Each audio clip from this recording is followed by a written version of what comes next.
Penultimate remark, Russia is a very complicated, difficult partner for NATO, but Russia is a partner. And Russia is a very important nation. Russia is important in the sphere of disarmament, conventional disarmament, nuclear disarmament.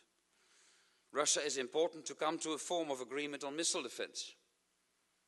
And the Russians make a lot of mischief about missile defense. Now, you don't have to be an Einstein to realize that President Obama's plans for missile defense are not directed against the Russians. There's no Einstein knowledge or intellect needed for that. But perception matters. And the perception in Moscow is that this is. We need the Russians for our logistical support in Afghanistan. We need the Russians to fight terrorism. We also should tell the Russians that they should honor their pledges to Georgia, that they should not make mischief in Moldova.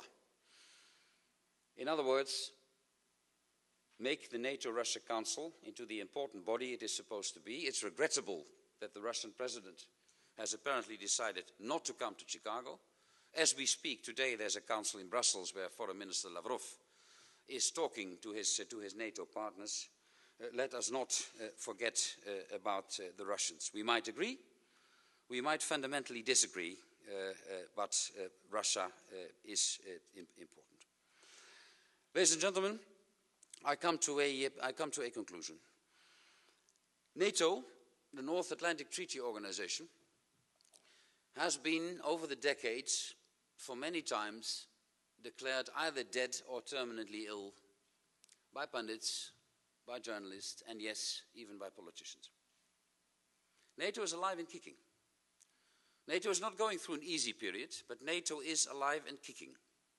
And Europe is not going through an easy period either, as I've tried to explain to you in the beginning of my address. But that does not mean that those two organizations matter a great deal, because they are based on the same values you have so close to your heart in this nation. Yes, there is a pivot to Asia, and Europe has to get used to the pivot to Asia, and that will change the mind and the position of Europe, definitely. President Obama has qualified himself as a Pacific president. None of his predecessors have ever done that, for understandable reasons. Your president is right in doing that. That has lots of consequences for Europe. But let's realize that we are in NATO together, bound by values like no other organization is bound by values.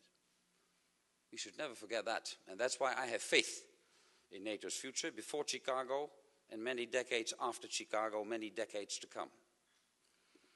And my final sentence is this.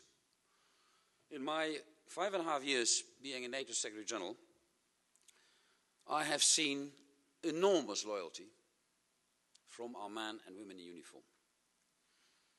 And I cannot do anything else than by ending that I want to show my greatest respect for our men and women in uniform, for our soldiers, our sailors, our airmen and our Marines, because we can decide behind a desk in Brussels or in the Dutch or Belgian Parliament or in the US Congress that we're going to send tens of thousands of young men and women to Afghanistan or elsewhere, of whom many have paid the highest price over the past 10 years, because we thought it was politically right. We have it easy. They pay from time to time the highest price, and they deserve our greatest respect. And that was the most important lesson, apart from all the other lessons I've taken with me from 5.5 years at the NATO helm, I have taken home, and I think this is the nation, the United States of America, to stress it once again at the end of my speech. I thank you very much, ladies and gentlemen, for your attention.